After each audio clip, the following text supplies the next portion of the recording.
So you're moving to Florida, somewhere in Brevard County on the Space Coast, and you're doing your research to find the right city or town for you to move to? Well, in this video, I'm going to introduce you to the east side of Coco, Florida.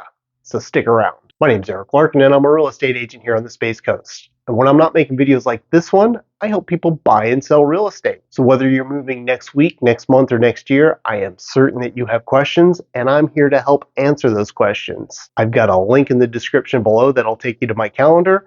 My contact information is there as well. Let's schedule a call. It's no surprise that Coco, Florida is showing up on your radar with your research. It's one of the largest cities that we have here in Brevard County. It's located on the mainland. The east boundary is the Indian River. The west boundary is the St. Johns River. And the north and south boundary are near State Road 520 and also State Road 528. This video here, we're going to be focusing on the east side of Coco, Florida, from US 1 east to the river along Indian River Drive, and we'll also be focusing in on the Coco Village area too. More than likely, the living option for you in this section of Coco, Florida is going to be a single family home. That's what's mostly in this particular area. Homes in Coco, Florida tend to be older. It's not uncommon to see homes built in the early 1900s along Indian River Drive. Most of the homes in this area are built in the 1950s, 60s, and 70s. Some of the riverfront homes you'll see are definitely the turn of the century homes, but there's also newer construction that are here that are riverfront too. These are either homes that were eventually built on vacant lots, or somebody bought the older existing structure,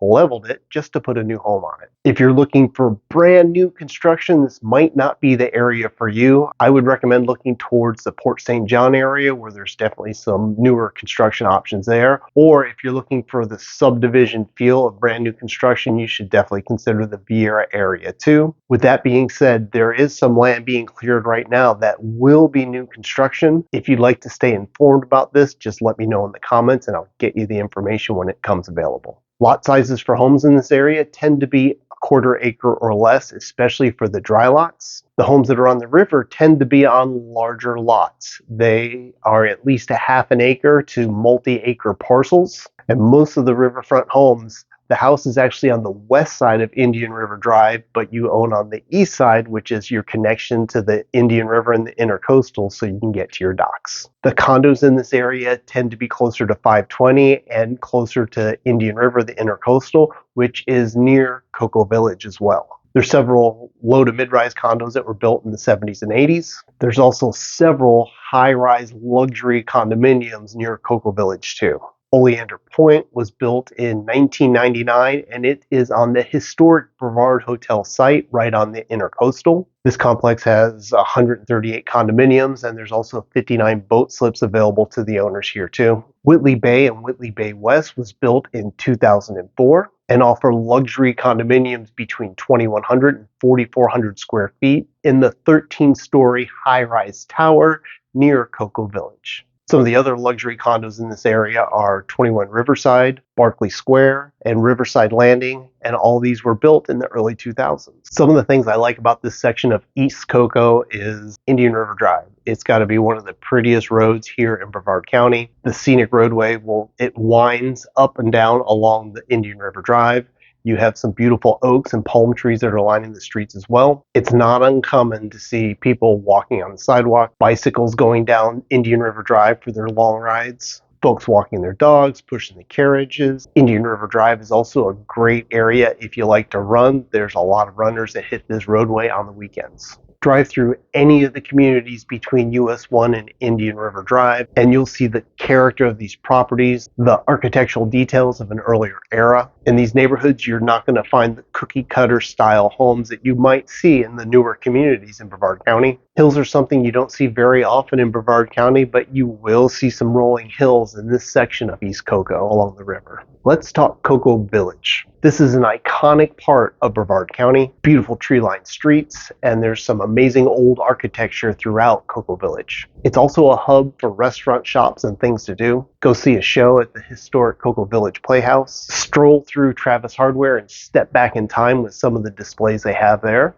The restaurant selection in Coco Village is amazing. You've got some great casual dining with Ryan's Pizza, Pub Americana, Kreiderman's Barbecue, or the Tin Whiskey. to the high-end fine dining of Cafe Margot. As for things to do in Coco Village, there are events happening throughout the year in Coco Village and Riverside Park. Some of these events include concerts, there's the Mardi Gras Street Party, craft shows, art shows, car shows. The 4th of July, the Brevard Symphony will set up in Riverside Park, and they will play in sync with the firework display. And the Sunday after Thanksgiving in Riverside Park is the home of Space Coast Half and Full Marathon, where you could run along Indian River Drive to the north and Riverside Drive to the south to get your 13.1 or 26 miles in. The east side of Coco is a great central location if you're living in Brevard County. You can get to the beaches in about 20 minutes. Kennedy Space Center is not very far away. You could be at the Melbourne Airport in under 40 minutes. And if you're flying out of the Orlando Airport, you can be there in about 50 minutes. And if you like going to the Orlando attractions like Disney or Universal, you could be there in about an hour. I've got to let you know, though, there's one thing that Coco, Florida is not, and that's Cocoa Beach. Cocoa Beach is an entirely separate city. You've got to go over the Indian River, through Merritt Island,